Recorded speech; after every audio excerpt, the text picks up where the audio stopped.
I think maybe we should start already, yeah? Or... Okay, I would need to share the screen. Let me just try to do it. Tomek, I think I should say some words about you at the beginning, yeah? Okay, so I'll keep silent. Maybe. Yeah. First of all, I'm really very grateful to you that you accepted our invitation.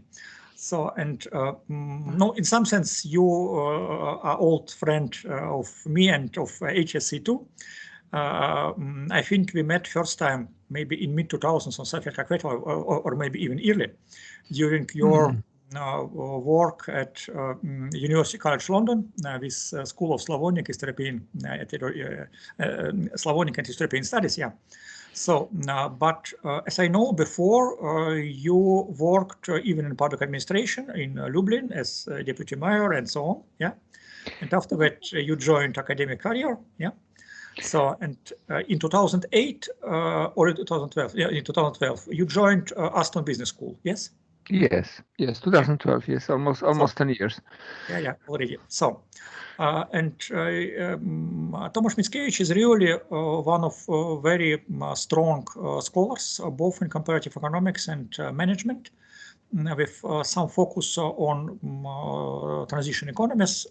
Also, Tomаш had a number of papers based on empirical analysis of Russian data about small and medium-sized enterprises, about privatized firms, and so on. So he served also as president of European Association for Comparative Economic Studies. And actually, this keynote lecture is a joint event of HSC and EASIS. So again, I'm really very glad to see you and welcome you. So it's very unfortunately that we could not invite you personally due to all this situation with pandemic and so on. But I hope that you will visit us again, because you was already before, yeah. And maybe not only Moscow, but also Ekaterinburg, because we are organizing exactly this section with our colleagues from Ural Federal University. So, okay, maybe it will be enough as some kind of introduction. And the topic of your keynote lecture is Firms, Markets and Institutions, Alternative Theoretical Framework. Yeah. So, Ludmila, would you add something on your side?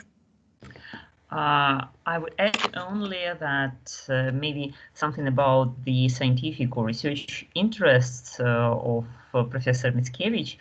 Maybe I would like to add concerning the several research interests, for example, comparative entrepreneurship, regional entrepreneurship, high growth aspiration entrepreneurship, and social capital, trust, the informal economy, and of course, institutional economics. And so we are waiting for today's presentation concerning the institutional economics. And the topic of this presentation will be strongly connected with the title of our section. And it seems to me we will have a very fruitful discussion. And I ask for all participants of this presentation preparing the question for Professor Mickiewicz, and I'm kindly ask for Professor start his presentation. Thank you very much. Thank you, Ludmila. Thank you, Andrei.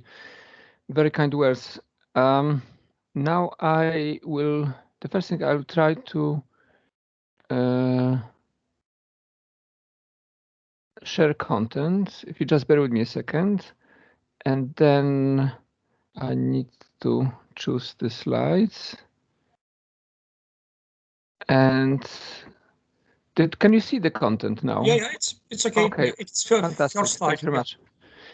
I will apologize if I'm looking slightly off the screen, because it's just the screen are organized. It's projecting on another screen. But before I start, thank you very much for both of you for your very kind words. I remember my visit at Higher School of Economics very well, and it's a beautiful part of Moscow as well, and also what I know very well from your work, I mean, colleagues from more than one colleagues from higher school, is this topic is of interest. I mean, I remember the conference, I remember other papers you wrote, and we share a lot of joint interest. I'll start presenting in a second, but if anybody will have any questions, please, you know, I welcome questions during my talk, and also, of course, after we may have questions. So the topic of today is firms, markets, and institutions, alternative theoretical framework. I thought instead of I wanted to take a step back, and basically what I would like to do is to discuss the way we think about institutions in both business and economics. And a lot of what we apply in our papers is extension of organizational theory. There is a natural link because institutions can be taken as a sort of organization at a higher level. So that link is quite natural, but it also has some limitation, which I would like to point out. And there are some important choices that are being made, and there is more than one answer to some of those questions, or more than one aspect is being emphasized. So I will focus on those differences. And why the most general point I would like to make is why those differences are important is simply because the language we use matters. When the language we use limits what we can describe, and therefore what we can see clearly. And by constructing the language which is more precise and more adequately describes reality, we are able to see much better things that otherwise remain kind of blurred. So the plan for this is I will talk about theories. I will start with transaction cost economics, which I'm pretty sure is by now common knowledge, but still I need that as a starting point. I'll move to what has become known as institutional voids. I will talk about market supporting institutions. I will talk about institutional competition. Then move to the concept of hierarchy of institutions, sociological institutionalism, and finally I would try to argue what I think we are missing in some of this analysis. What are the limitations of those approaches? So this is part one. I will start with transaction costs. And this is Ronald Coase. And basically the theory we are discussing goes back to the question he asked in 1937 when he was a graduate from LSE. And the question was, of course, why firms exist, why individual firms exist, why we are not having just a nexus of contracts which could substitute for a given firm. And this is why he came with the notion of transaction costs. He basically said that different organization challenges can be answered by more than one mode of organization, and firms and markets are alternative ways of organizing similar transactions. And then we had Oliver Williamson, who went into more detail, different attributes of transaction, and then leading to different optimum models of business organization. Again, either firms, markets, or quite a lot in between, a lot of hybrid organizations. And basically, the fundamental idea behind all this analysis I would like to stress is the idea of efficiency. This is how transaction cost links with the core economics, because the core economics, at least traditional economics, is based on the concept of efficiency. The relation between inputs and outputs applied to many issues. So the efficiencies here are generalized because we talk about efficient ways of organizing. some special problems. And then neither Kaas nor Williamson did talk about institutions. Even if the funny thing is that the most famous book by Williamson is called The Economic Institutions of Capitalism, except that this is not a book about institutions. He talks about organizations. But then more recently, that link has been explicitly recognized, and the classic book, which is used to this day by many people, is Paul Milgrom, who was given Nobel Prize recently, and John Roberts, Economics, Organization and Management. And basically, when you open the book, they start actually with parallel with examples of institutions and examples of organizations, and they showed some direct parallels between the two. And they use, and on the opening of the book, they use the example which is well known for somebody like myself, who was born under a communist system, and likewise yourself, which is basically they describe the Soviet type communist central planning. And then parallel to that, they have an example of trade monopolies from going traced back to 18th centuries. I'm not going to refer their work. I'm just saying that this notion of efficiency is what links the two together in this approach, the institutions and the organizations. So then we have a modern variant of this analysis, which is especially popular in business literature and management literature. And this is what became known as institutional voids. And that probably the most prominent authors who started this line, or this approach, was Khanna and Palepu. And they basically explicitly based on transaction cost perspective. This is the foundation of their work. And effectively, the voids or missing institutions are those that fail to support various markets, exchanges by firms, individuals, or else. So, and now their special interest in their work is that of foreign investors. So institutional voids perspective became applied for all questions around foreign direct investment. And the question is then asked from the point of view of foreign investors: what are the missing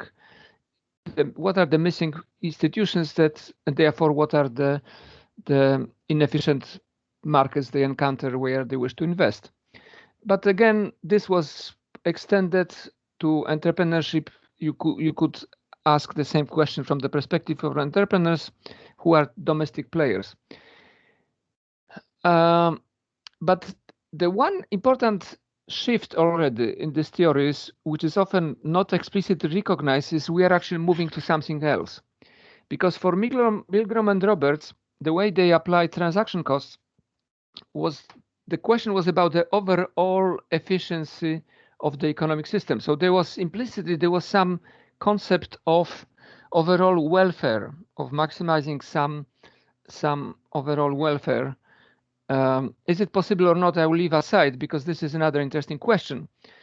But nevertheless, this perspective has been implicit. If you think about the whole economy, we are assuming that the notion of efficiency can be extended from the firm to the economy, and then the economy can be analyzed from the point of view of how efficient it is. Now, what is the subtle difference then? The difference with institutional voids is that we now do not see the question from the point of view of the overall economic system. We see it from the angle of foreign direct investors, or say from the angle of entrepreneurs or some other category of economic players. So we are exchanging one perspective from another, what is more economic perspective to what is more business perspective, and more fragmented perspective. Now we were talking here about market supporting institutions. This is what effectively Khanna and Palepu would tell us. But then more recently, we have a paper in top international business journal by Cuervo, Kazura, Gore, and Singh, all of them very recognized people. And they basically say that there is no such a thing as voids, because countries rarely lack institutions. Some do. If we think about some failed places, even Somalia is not a good example anymore, but you know, Somalia some time ago was kind of basket case of failed state, where there was simply very little institutionalization. But most countries, practically almost all of them, have institutions. They're not lacking institutions, they're not missing institutions. So the notion of void, they say, is not quite representing a best language to describe it, because if you think some extreme example like of oppressive system, like for example North Korea, it's not the case that North Korea has no institutions. It's not. It's simply that it's those institutions, in terms of the capacity of government to exercise power, are quite strong in some aspects. Some other aspects they may not be strong, but then they are not pro-market. They are not pro-market. So simply they argue that institutional voids should be simply replaced by market supporting institutions. This is their position. So we shouldn't be talking about institutional voids, we should be talking about market supporting institutions. But now that leads to another question and another issue. This is the exact, on the slide I have exact citation from the paper by Cuervo, Kazura and his colleagues. And basically now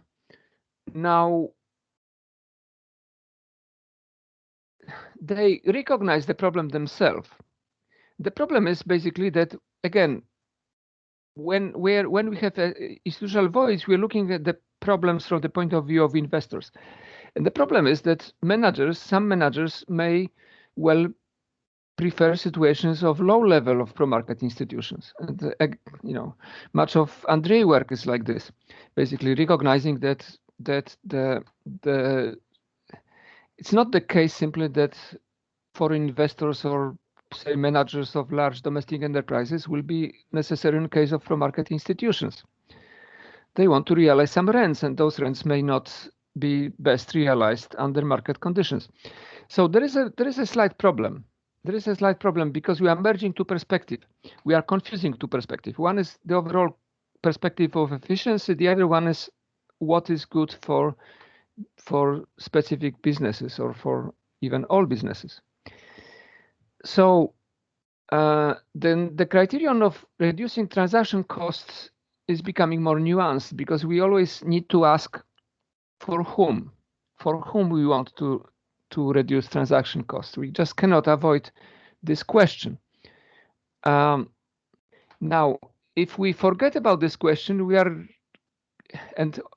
ready to make a simplification, then the next step they make is basically, and this is a step made in quite a lot of empirical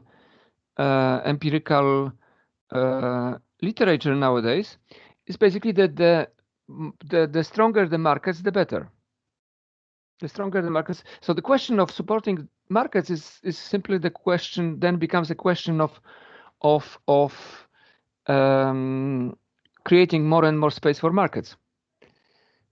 So effectively, they say that implicitly, pro-market institutions are rules and regulations that facilitate market transactions and limit the role of the government in the economy. So now the interesting thing is here is the joining together and compressing together those two parts of this statement. So is facilitating market transaction the same thing as limiting the role of the government in the economy? This is an interesting question.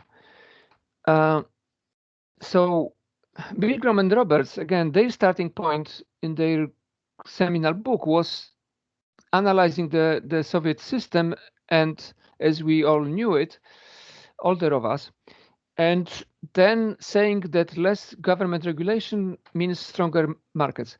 And this is actually And in a way, this is what brought economic growth. If you look at the most recent, it's not on the slide, but if you look at the most recent issue of Journal of Comparative Economics, again, there is an article which basically does empirical estimations and again show you that discrete jumps in indicators of economic freedom were responsible for periods of growth after the economic transition, after the Soviet system imploded.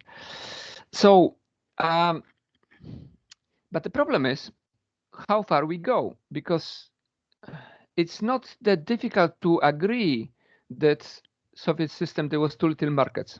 There's very little people who would agree, for example, that North Korea is a model to follow. At least I do not know anybody like this. So when you start with the Soviet type economy, then it's not difficult to agree that you need more market. But does it mean you go all the way around? Does it mean that if you look at the economic freedom indicators, is it correct to assume that Ireland or few others who are top of the scale, New Zealand, Australia are simply what we should approach, or what would make the economic system more efficient? So again, the question may be a little bit more complex. It's locally, it's a different thing to say that locally, starting from the concrete local position, we need more markets, and a different thing to say that we always need more markets. The second is much more ambitious proposition, and it's more difficult to defend. So what is the foundation of this view, which seems to be now more and increasingly present in, at least in business literature, but also, as I gave you an example from Journal of Comparative Economics, you see that in economics as well. So the implicit assumption is that public choice private interest theory, because private interest can take over public interest, and this happens a lot in government, then effectively effective markets are those when the government is constrained, limited, and rule bound.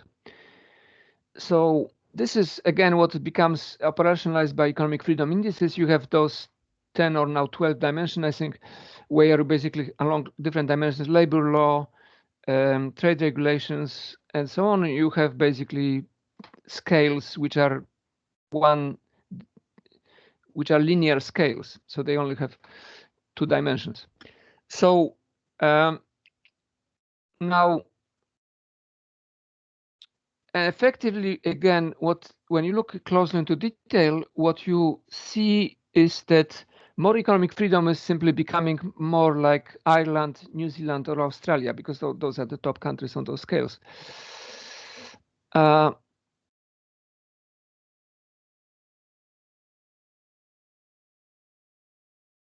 So I just leave this question as open. I don't give you any answers, but I just leave you this question as open.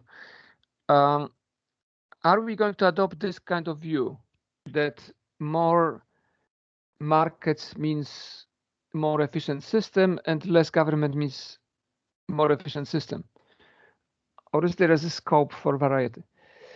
Now, the second aspect, which is problematic in this literature, is basically the focus on regulation. So again, there is a distinction, a very clear-cut distinction between regulation and higher, what we typically call in our work, higher order institutions, or other people call them political institutions. It's the same thing, because once you move to the constitutional level, you are talking about political institutions. So it's just a language, but the phenomenon is the same. So either you have, of course, business literature, and quite a lot of that, which would consider features of political systems, and that question has been around and is addressed. But somehow this literature is disjoint. So the literature on economic freedom would be disjoint from the literature on the political institutions. So once we focus on regulation, we we may take three positions, and they are different positions. We may either say that political institutions are irrelevant, so then the example would be something like Singapore, which is of course high on economic freedom, but somewhere in the middle range of political institutions. Not terribly oppressive, but it's not also doesn't have a free political system. So this is one option. You just say that political institutions are irrelevant, or you say they are affecting regulation, or you may say that they are affecting economic outcomes directly. And basically, to make it clear, I just put it on the graph. So we are interested in some business and economic outcomes. We are interested in the notion of efficiency. Again, could be differently defined, as I argued. But then we take three different positions. Either what matters is the link between regulation to business and economic outcomes. It may be second option is that political institutions affect regulation and therefore they matter indirectly for business outcomes. Or we have a position where we take political institutions to affect business and economic outcomes directly. Before I try to follow with this question a little bit further, I wanted to make a digression because so far all this assumed that we basically treat countries as units, while there is this important stream in the literature on institutions, which basically focus on within country variations. And basically, we have the largest countries, and they, of course, include Russia, China, India, Germany, US, which have meaningful variation simply either because they are large, and then will apply to all of them, or because they are sufficiently decentralized. And then we can dispute if some of them are sufficiently decentralized, including Russia. But the key fact is that there is enough institutional variation within those countries. If there is enough institutional variation, then we have some interesting effects which are below country level, because basically we may have more competition. This is the most important argument. This is the literature. We have more competition, and that competition may take various forms, but the most direct forms is just food voting. So as long as there is enough freedom of movement, companies, people will move around, and that ultimately will create some pressure for delivering at the local level, at the regional level. So this is the key argument. And of course, also typically accountability is easier when you have local level becomes important. But thirdly, and also quite important argument, relates to experimentation. And this is the lesson that China understood quite well when they were in the period of reforms, which is late 1980s and with some break 1990s. So because basically experimentation at the local level is less risky.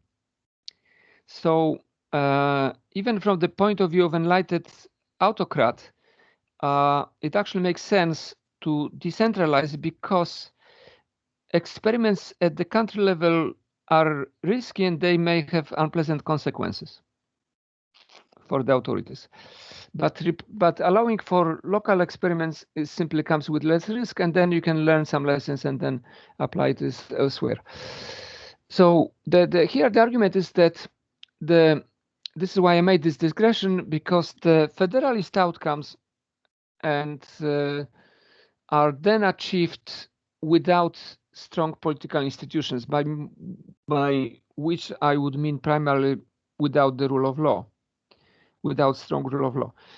So in a way, the competition mechanism under this argument may substitute for universal low transaction costs rules. So effectively, we have a variant of what I discussed before, where this is not just political institutions, but it's a sub-country characteristics of the institutional system that will matter. And they not necessarily need to be connected, again, because, and the primary example has been given, was in that context was China. So now let me go to, before this part, and then I'll come to the conclusions. In this part, I wanted to go back to this question of hierarchy of institutions, where we have constitutional institution on the top, regulation slightly lower, and what to make of it. So Cuervo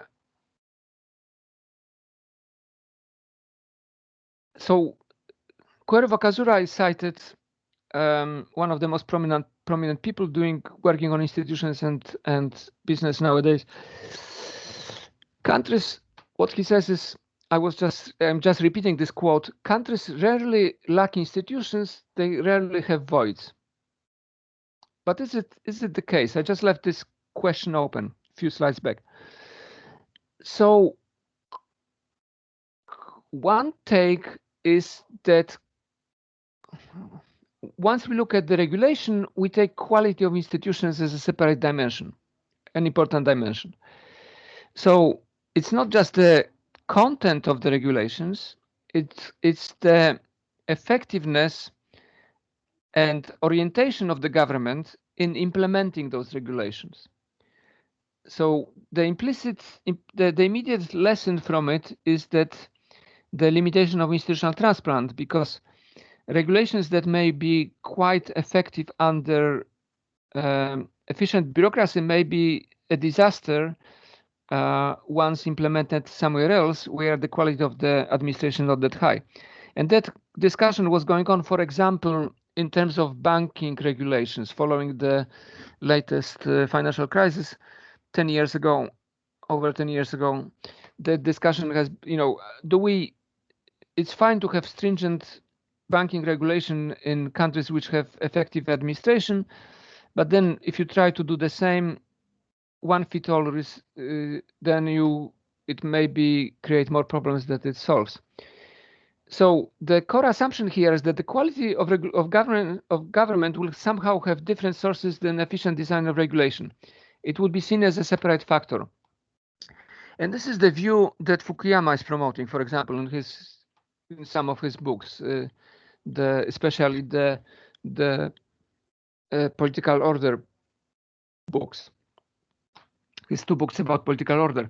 He basically gives example of Prussia, which created efficient bureaucracy, even if the political characteristics were not that of the modern countries which are considered politically free. So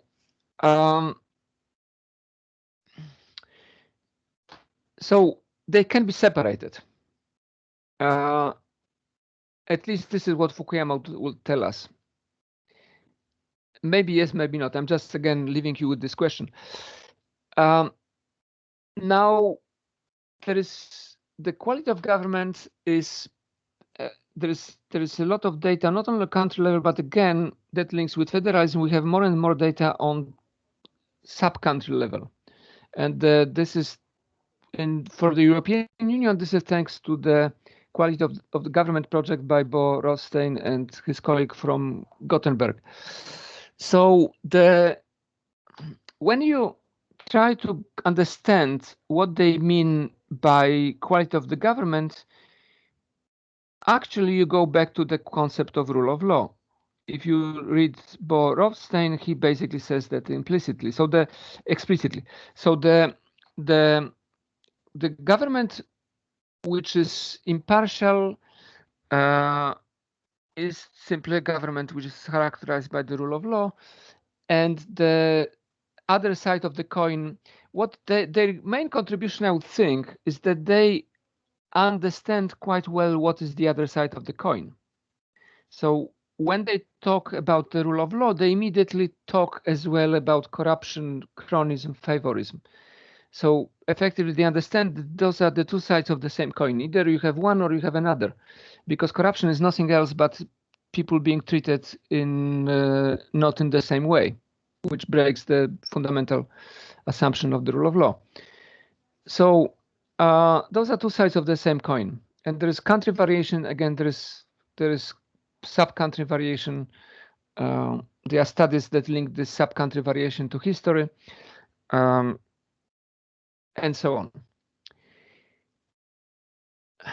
And generally, weak institutional quality and weak rule of law, by definition, almost assumes that there is more within country variation. Because again, this uniformity, universality of rules is being broken, so that leaves much more space for variation. If you are in one place, you may expect from the government something different than from another place. So from one point of view, this is a pessimistic conclusion. From the other point of view, this is an optimistic conclusion because it goes back to the issue of the question of federalism. Because it can be worse, but it also can be better. More will be simply depending on local conditions. So you have a quality of government, again, either as a separate factor or as mediating in the impact of regulation. This is where we are now. So mediating because regulation will be implemented by a given bureaucracy and maybe implemented more and less efficiently. So again, we have this distinction between different institutional levels, and which we may call constitutional level, political institutions, and then the level of regulation. And the higher level is actually very close to the notion of institutional quality. Williamson, incidentally, whom I cited at the beginning, if you look at his most classic paper on this, which was 2000 paper in Journal of Economic Literature on new institutional economics, he doesn't have this distinguish. He doesn't distinguish those two levels clearly at all. The scholar who does is Ostrom. It is in her work you see this distinction made clearly. And again, you have applied work which simply tests some of those effects, and you have the cross-level institutional effects between rule of law, or call it quality of government, and regulation. Some of it is by my colleagues Jonathan Levy and Erko Autio. Now, so here we have a slightly different perspective because we are adding one more option, which is option 4 on this graph, which is effectively that once we have the hierarchy of institutions, what we are assuming that the higher order institutions would create framework, would create boundary conditions for what can be done on the lower level. So in that way, they become a factor affecting regulation. So regulation is no longer taken as completely autonomous, as that it is also affected by the higher order institutions. So again, what I wanted to stress is, because this is not an obvious conclusion, especially if you look at the empirical work, the way it is implemented is that the quality of government and the rule of law, I'm just repeating myself, is very close. Because the rule of law is the fundamental basis, is basically equal concern and respect for everybody. And once you take that, you simply see that all the negative phenomena such as corruption, clientelism, nepotism, cronyism, patronage, state capture, they are simply breaking those conditions of equal concern. But there is one more complication here, because seen this way, those are outcome variables. Both the rule of law, which is how the institutions are exercised in practice, actual practice, and related phenomena, they are outcome variables. They are outcome variables. We are looking at the outcome. So we are risking some circularity here. Some circularity, because we are just describing, but we are not explaining yet. Now, so this is why it is useful to look at the institutional conditions for the rule of law. And again, the most influential work I'm aware in this line of research would be the Acemoglu and Johnson article 2005 in Journal of Political Economy, which they called unbundling institutions. And basically, they were looking at contracting institutions. They were looking at the what I called higher order institutions, and especially the empirical indicator of executive constraints or effective constraints on the executive power of the government, of the executive branch of the government. Are there any constraints, and how effective they are on what the executive branch of the government can do? And of course, those constraints are typically with the judicial system, which is independent and basically can limit somehow the executive branch of the government. What they documented in their work was that simply this condition actually is important for economic outcomes, and they are also important for specific business outcomes. We documented that for entrepreneurship. Bies and Mueller documented that for FDI, and so on. So why this is an interesting empirical angle? Because we are moving from what we observe as the outcomes to some of the deeper institutional conditions which make those outcomes possible. So what we have now is just spelling out this square in the left-hand upper corner, which is what is now becomes a central element under this approach in higher order institutions are the institutional conditions for the rule of law, and those conditions are simply on effective constraints imposed on the executive branch of the government. And that affects, and then you have various combinations how they lead to business outcomes, either directly or indirectly, or as a moderating effects or mediating effect through regulation. You have all those possibilities. Now, this is not the end. I'm closer to the end now, I promise, but this is not yet everything I would like to discuss, because what I completely left aside so far, and what is left aside in much of this literature, are what people call informal institutions. I mean, it's not that people like Williamson were not aware of it. Williamson talks about embeddedness. If you look Douglas North, he also was not blind to it. The most cited author on institutional economics, Douglas North, his 1990 book or article 1991, most cited work on economics ever, institutional economics ever. He's actually aware in the book that the problem is that none of them has much to say about it. They just leave it aside. And this is, again, the author who is not like this is Ostrom, because Ostrom is talking about meta institutions. And then again, if you look at the work by legal scholars, by Dworkin, for example, taking rights seriously, again, he will understand that the same way as contracts are not complete, the law is never complete. So this is just one system which is kind of hierarchical, going from most general to most specific. So most specific is regulation, then you have the constitutional constraints, and then before that you have some shared norms, and those norms are simply cultural norms. They are not norms which are explicitly, some of them may be translated into more specific rules, but they are not spelled out. They are simply fundamental propositions on which the Dworkin argument will be that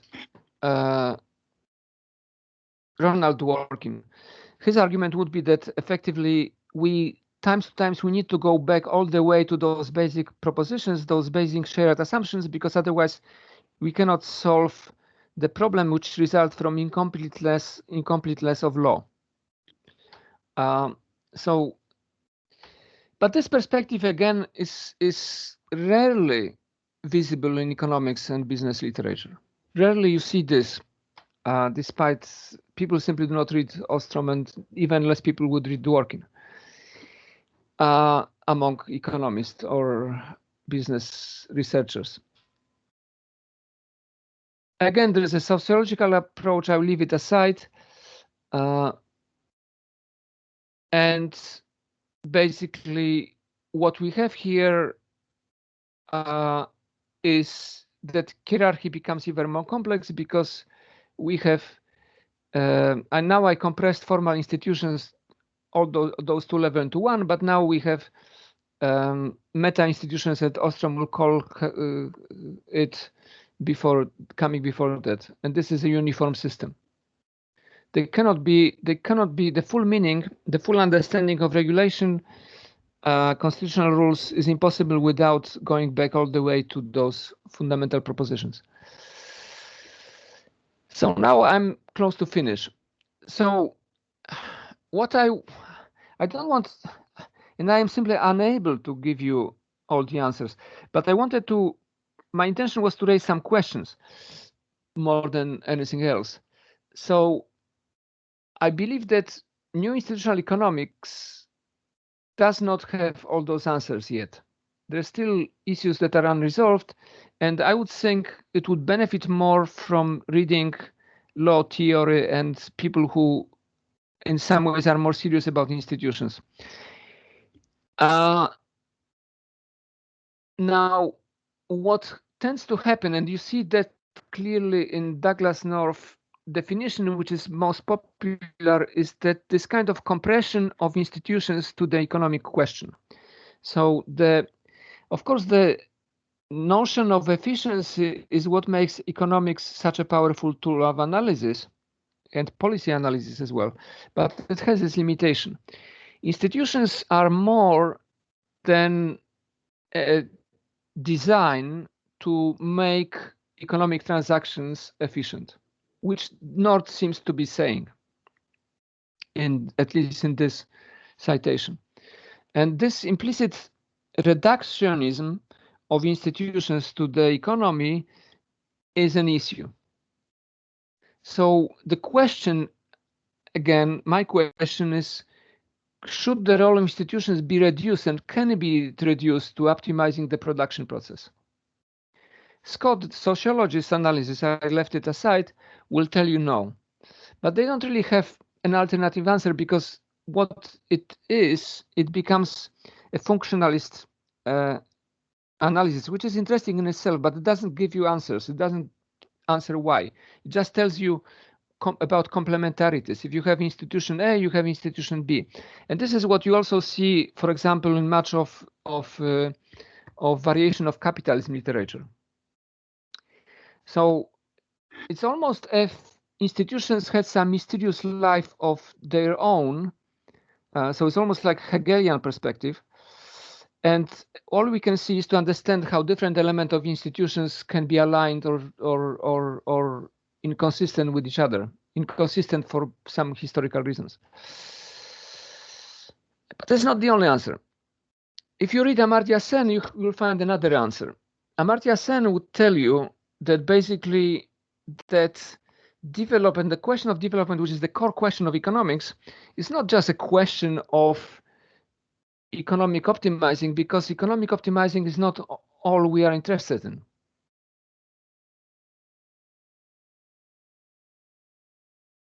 And therefore, economists should not forget, should not accept this kind of reduced perspective, because that's not the, or at least they should remember it's not a complete perspective.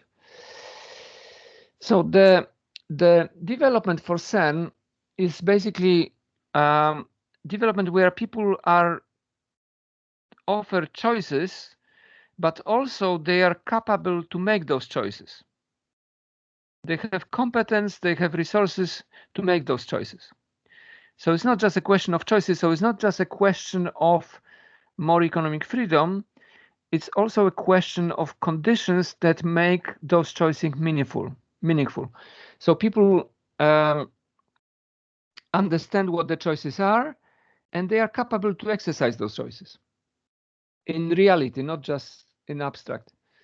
So that one immediate consequence of Sen perspective, and this is, I was citing to 1999 is his Development and Freedom, 2000 is his book Idea of Justice, and they are, it's a more formal book, but you see then they are more clearly.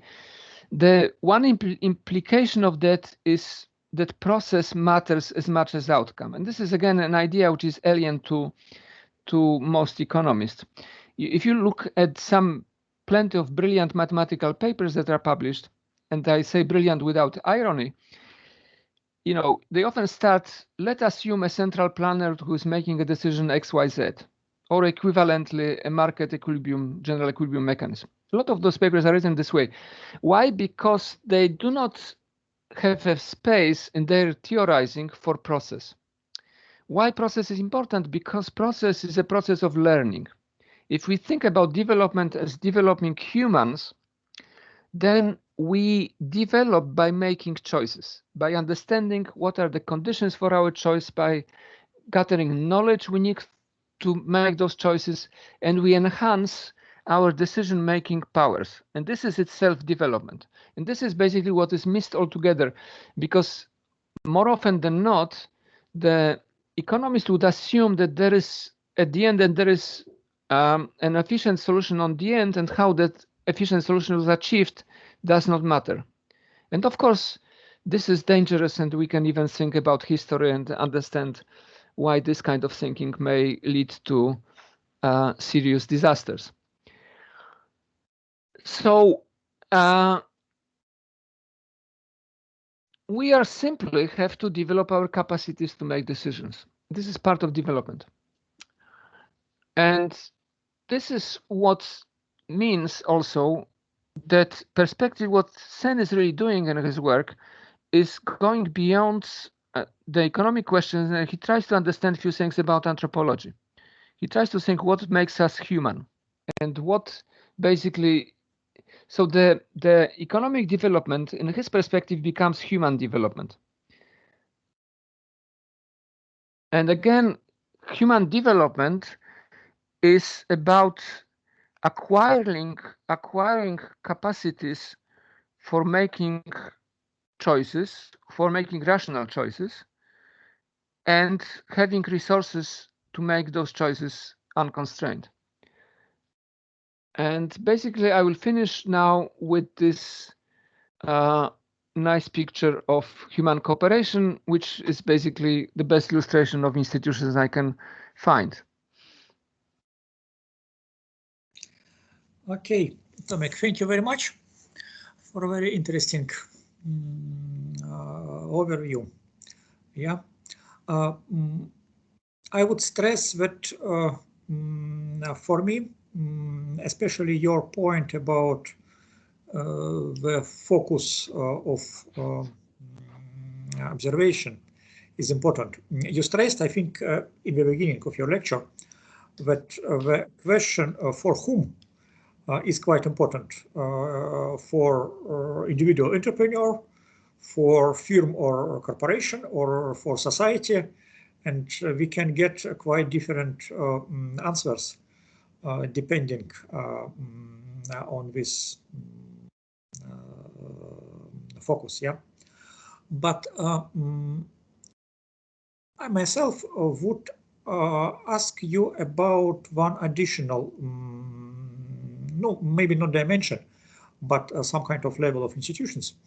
And it is about business associations or industrial associations. Yeah, because on one hand, of course, we are some kind of private clubs defending, first of all, the interests of entrepreneurs. Yeah, but at the same time, it was a number of interesting papers, especially by Donner and Schneider in early 2000s, showing that especially in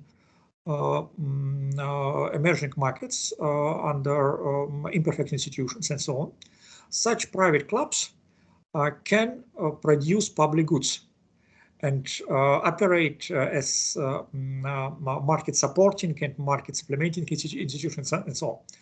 What can you say about this phenomena, and how can you incorporate these institutions in these broad pictures described by you just now? I think this is, thank you, Andrei. I think this is a very good extension of what I was talking about. And your question is quite difficult. I mean, first, I agree with you. Yes, I missed that meso level altogether because I was focusing on the federalism, all this, but of course, you know, I still have to find a way to integrate that back to this. Maybe it's impossible to integrate everything because it's almost like a different stream of my. I'm not making such contributions as those you mentioned, but still I did few things on social capital and trust, and it is a very important topic, and the combination of cooperation and competition between businesses is a very interesting topic. How they compete on one place and how they cooperate on another place, and there is another. So I do not really have an answer for you. I just can give you one other example where that was a book which won an award a few years ago, which is called Capitalism from Below by NIU and Opper, where basically they followed in coastal China, they followed several thousand of Chinese businesses, and what they basically detected was emergence of business norms outside the judicial system because nobody there uses courts because nobody believes in courts effectively. But they are still important social sanctions, and the main sanction is simply you stop trading with people, and a lot of that is about cooperation because they are small exporters. That makes this kind of economic structure also makes the cooperation easier because they are not competing on the local market for resources, but the main way they compete is on the external markets, and the external market is so wide that they don't really it's not a zero-sum game. I'm very sympathetic to this perspective, but I don't really have anything clever to say. Again,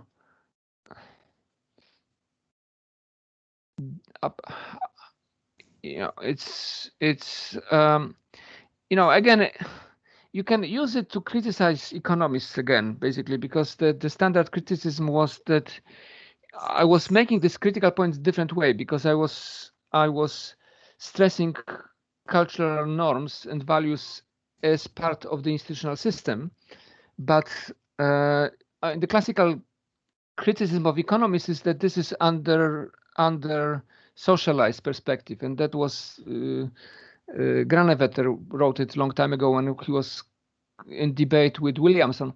Mm-hmm. And what you are saying is another way to, and there is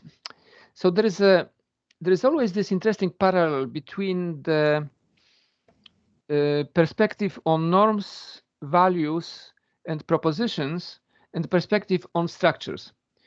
And this is one of the most interesting and most difficult issues to tackle in economic sociology. And what I was stressing the perspective of norms, values, and structure. But you may say I'm not far away from economic sociology because they are embedded somewhere.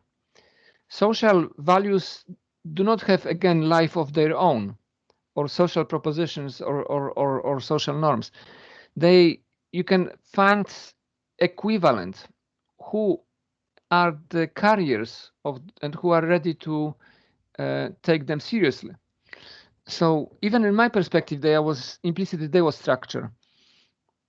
But I mean, in social capital, you have trust and you have network capital, and they are almost two sides of the network capital understood as a public good, not as my personal network capital, but something in the environment. Then it becomes quite close to trust. How dense are the connections and how easy it is to establish a connection. But this is a structural aspect, and there is a normative aspect, and it's difficult but not impossible to align those two. But maybe one more, no, I don't know, is it a question or maybe even comment? Yeah.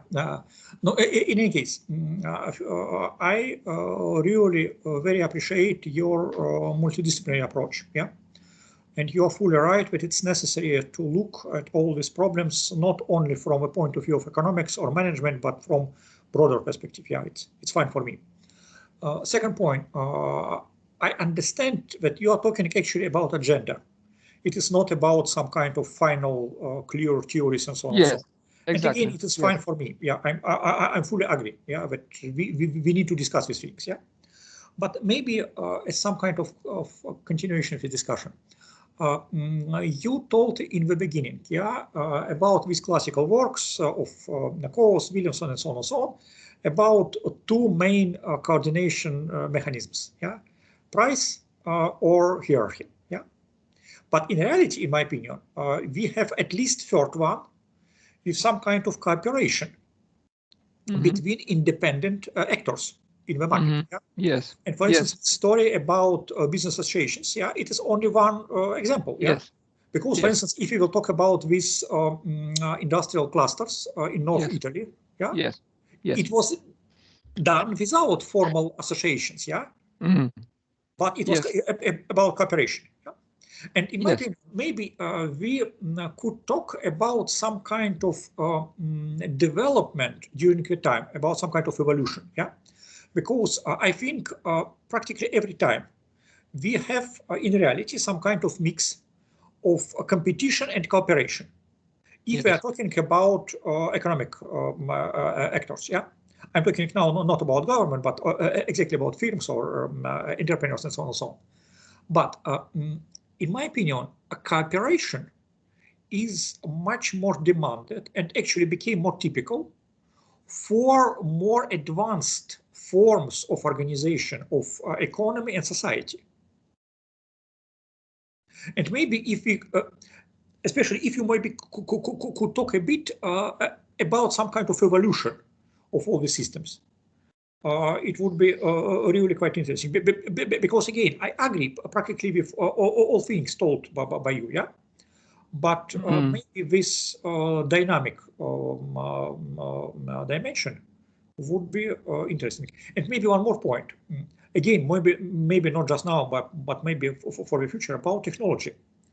Because I think technology and new technologies is a very important factor and very important part of development, yeah. But again, depending on the level of technologies, we will need totally different types of interactions between firms. For instance, if we are talking about modern global value chains, yeah, very often it's not very clear where are real borders of firms. Because all these actors, and formally they're independent, yeah, they are some kind of separate legal entities and so on and so on, located in different countries under different regulatory regime and so on and so on. But they're integrated very strongly with quite high level of trust and also with a quite high level of cooperation. May I add some words concerning your statement, Andrei? Yeah, of course. Because it seems to me the creation of business association connected not only with the technology or maybe level of development of society, because just now during the crisis situation we can see the spontaneously created business associations. It seems to me in the situation of crisis, not in situation of growth of economy, company tries to organize additional supportment from their previous competitors, and they try to organize some quasi-society, quasi-associations, business associations for overcoming the crisis situation. Maybe it depends, maybe this situation in the environment of economy try to create additional circumstances for creating such informal institution. No, actually, I talked about associations only as one of example, no more, because in reality, this point about cooperation, yeah, in different forms, is much broader. Yeah. Okay. I think there are very interesting points in what both of you commented. I mean, starting with what Lyudmila was talking about, I think we even applied for funds, but they didn't give it to us, unfortunately. The pandemic situation is a very interesting one because you have indeed, this is a crisis, and then in response to crisis, you have some forms of those cooperation emerging. I'm just elaborating on your example, and the other thing there is which is of interest to me is this concept of transferability of social capital. So social capital from one domain may be transferred to another domain. So often social capital outside the economy can be transferred into the economy. And the large family structure is a simple example. It was Northern Italy from Andrei example. I mean, the classic argument is Northern Italy has larger family structure than Southern Italy, so it naturally led to more extensive contacts, and that was good news. But the same thing you see, for example, in COVID, where the business companies may play an important role borrowing organization to address some other problems, like those caused by pandemics. And of course, you will see the more clearly where I have a colleague who works actually on Somalia. This is why it comes back to, an example comes back to my mind. And the business organizations, they are terribly important because companies are important because they may be the only actor who is effectively there, the only institutional actor in some of those circumstances. But then they can play some additional roles as well and borrow, I mean, they can build reputation, borrow, and so on. So the question of transferability, I just agree with this. I mean, I didn't, in the lecture, I just had to simplify things a little bit. And of course, it's not just price and hierarchy. This cooperation is, and this tension and complex structure between competition and cooperation, I very much sympathize with this perspective. Only thing I would say is taking an entrepreneurship hat, then the interesting question becomes the one of openness. So basically, you may be in Southern Italy and you may have cooperation, but that cooperation at one point of view may turn out to be a mafia type structure as well. So, and this is about controlling access to some lines of trade, to some ways of earning money, and so on, so on. So the system becomes closed, and I mean, Acemoglu and Johnson in their most recent book, they are struggling with the same question. There is how some of those systems became closed and therefore strangled development. They are talking, for example, they have Venice. They have this chapter in their new book, 2019 book, Narrow Corridor, when they say how Venice became a museum. And they say they are talking about this oligarchization of what was once very efficient business organization, became closed and became more a device to extract rents instead of engine of development. So the question of openness is the critical one, and this is, I mean, Fukuyama was touching on this point. Was he right or wrong with his historical examples and country example? I'm not sure, but the idea I think was right. He was talking about Japan and Japanese family being able to adopt people, flexibility, adopting people from not based on genetics and blood links, but adopting people to the family and making the system flexible. So it goes to any hierarchical structure when you think about it. When the structure is sufficiently open, it will cause less damage. When it becomes closed, it will cause more damage because then there is a temptation, then they will focus on extracting rents instead of cooperation. So I think the question of openness, but it's more difficult to address because in a way it's a dynamic question. it's easier to ask people, for example, who they know and with whom they cooperate, when to follow things over a period of time and then understand if the structure is open.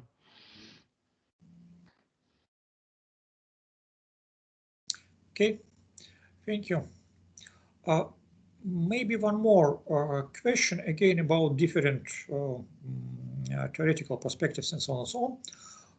What do you think about these approaches developed in framework of this theory of varieties of capitalism, including with coordinated market economies, liberal market economies, and also some recent development of this strand of literature with some kind of point of state-permitted market economies, dependent market economies for Eastern Europe and so on and so on.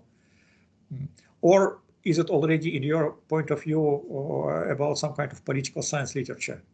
And it is not very relevant. I don't dismiss it. And there are some. I was using some of those insights, from teaching to research, and some of their insights about about labor markets are absolutely classic. That if you are in between, that's the worst possible situation. If you have either completely decentralized or, and some of the complementarities they identify are very interesting. But I think to me the strongest part of this is not the typology. Is the element where they try to understand those functionalities and those complementarities between institutions. And I think there are some very strong insight. About the typology, I'm a little bit more skeptical because I think it's just too sensitive to, it's just evolving. And some of the key variables, I mean, if you take Britain, for example, and you try to capture the level of government spending, it would oscillate so widely over the last 30 years. Is it the same country? Was it the same country from this point of view, from the point of view system? There are some of those are simplifications. In Britain, for example, you had, again, it's evolving, and it changed for worse after Brexit because it became more close. But even a few years ago, nobody would be questioned if you wanted medical service. Nobody would be questioned if you are, what is your status? You will just be given access. And then you compare with France, which is supposed to be kind of more. So again, this comes to the question you emphasized as well, which is for whom? For whom? The irony about some of those what they kind of welfare, socially friendly system. The irony is that they're not really that inclusive. They're outsiders, and those outsiders are easy to not to notice, but they're there. So I think there are some very good insights, but I mean, and those typologies can be detected, of course. There's a different model in Scandinavia, for example, like flex security, for example. The Scandinavian model is certainly different. The Southern Europe is different. The new EU member states are different. You can see that in data. In terms of level of regulation, in terms of the level of government spending, those are not the same dimensions. You see those differences. But it's kind of the main problem to me is just fluid. 5 years from now we'll have to change our classifications because something will happen in country XYZ, and then suddenly it becomes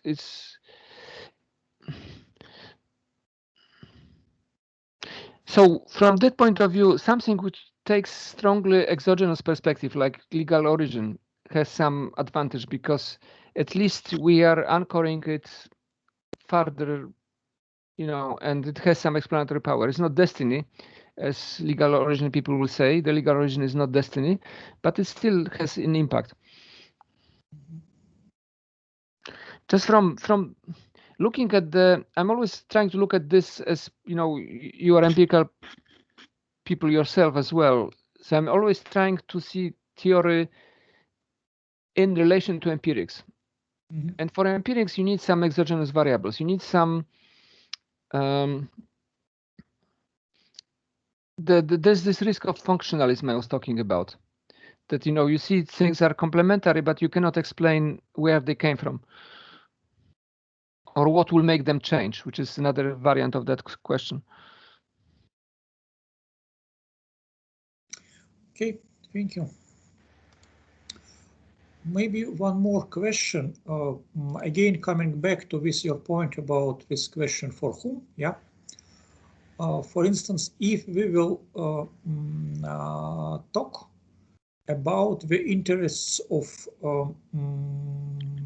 corporations or communities, local communities, regional communities, and so on, especially taking into account some recent developments with ecology, some kind of climate changes, and so on and so on, it looks that different regulatory regime, yeah, will provide different outcomes for firms and, for instance, for these communities or societies, yeah. And from this point of view, now, for instance, what can we say about final outcomes? Because some kind of classical theory, yeah, assumed that there is firm, and firm entrepreneur is thinking about profit. But now, in my opinion, we are moving to some kind of new situation with much broader list of parameters which should be taken into account. And in my opinion, very often ordinary firm and even large firm, yeah, simply cannot do it. It can be done only via different type of regulation and so on and so on. Yes. I think this is, I mean, both of us are interested in corporate governance, and this is a fascinating question, how the position of modern corporation evolves, and I would actually link some of that back to cultural norms, because if we just to pick up what Ingelhardt called postmaterialism, I think some explanation of what is going on now is basically that most of people in Europe are no longer hungry. Basically, it's the main challenge is not to survive. The main challenge is, and then the perspective changes. Simply that the customer changed a lot. If we would go back 100 years ago, the Europe was a desperate place, and people were hungry. 2 years ago, even worse. Fortunately, it's not like this anymore, and that makes people pay far more attention to issues that they didn't pay attention. I mean, of course, if you are hungry, it's a standard. It's links with development theories as well. Those kind of that there's a level of development where people start to think about more than just economy. It's not a new idea, but I think this is happening, and then it's a question of last 20-30 years. A company can be so in such a strong way. So what I'm trying to say is not regulation is there, I agree, but it's also social pressure. And this is a new factor over the last 20-30 years. I mean, the company can be almost destroyed overnight if it does something that the consumers do not like. And, it can be anything. It can be basically using cotton from slave labor. It can be or child labor, or in another place, or for example, dumping some waste, damaging the environment. Things like this, people would people, when they were poorer, they simply didn't care about, and they do care about now. And this will, I don't think it will go away.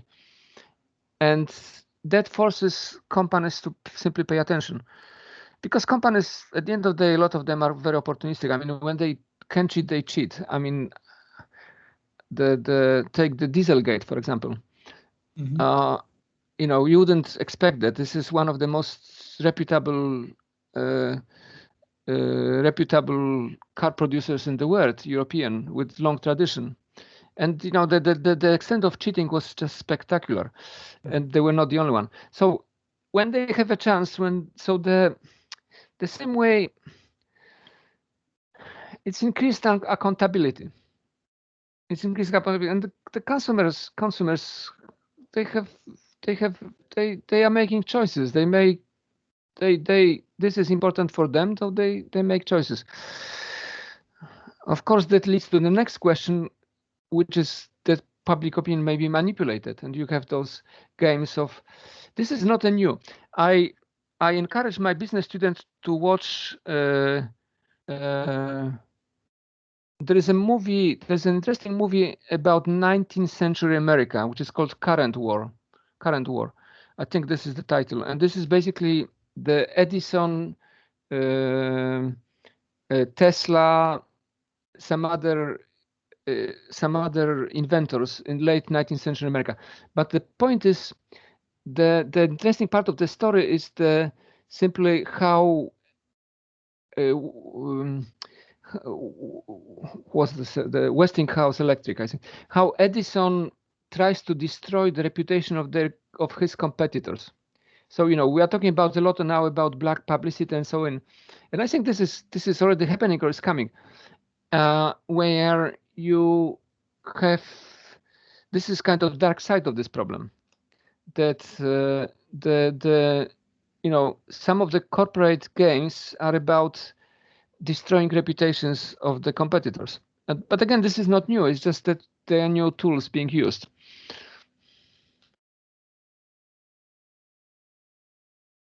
Yeah.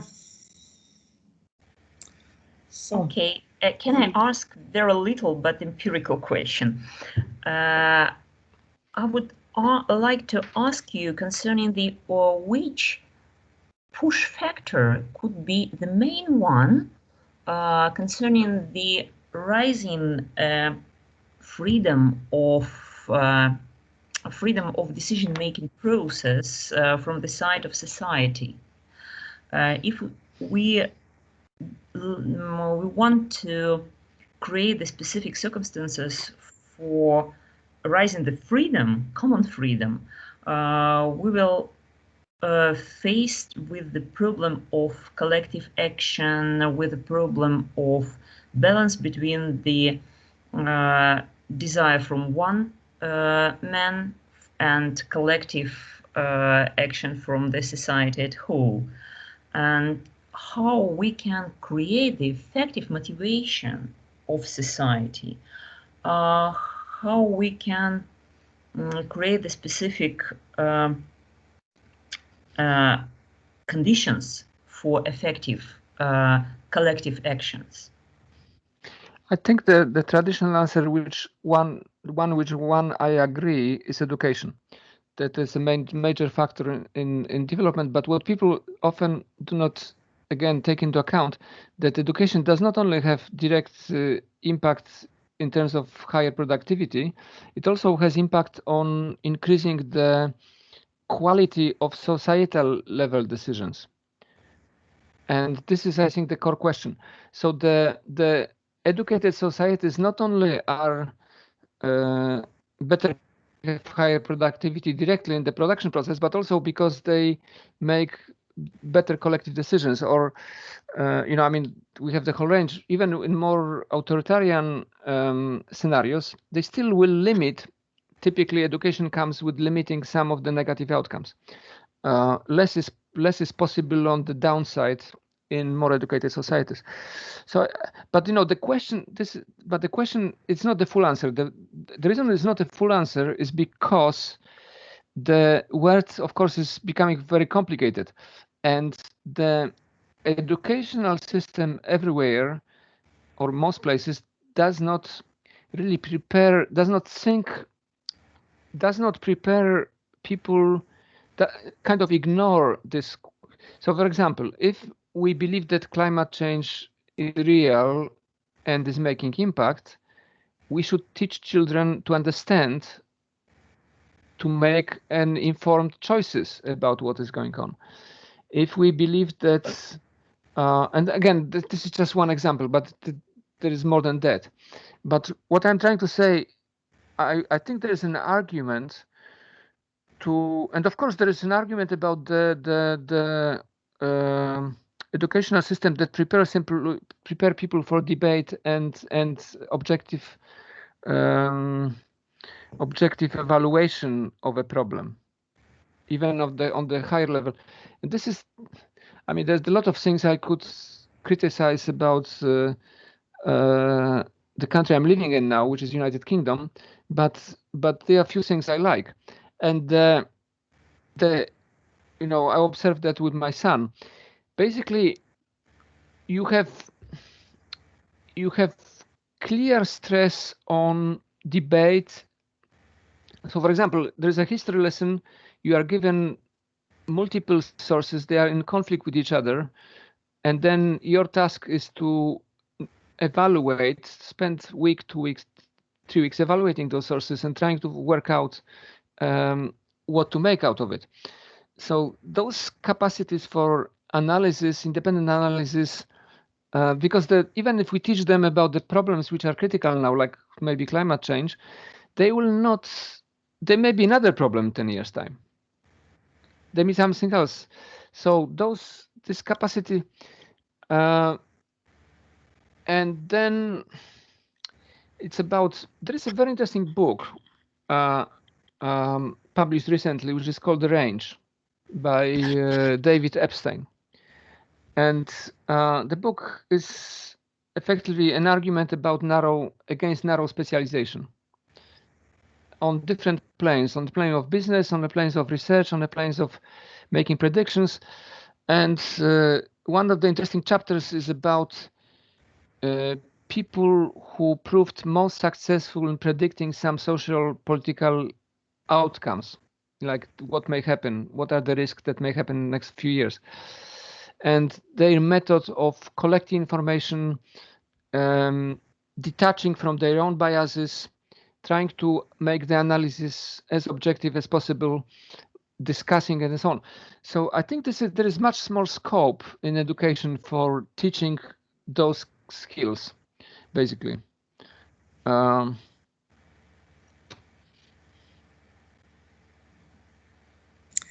Okay. Thank you. Yeah, thank you very much, Tomek, for this discussion. I'm sorry for, unfortunately, not too large audience. We had some kind of transfer during last 2 weeks from Zoom to MS Teams, and unfortunately it limited in some sense our audience.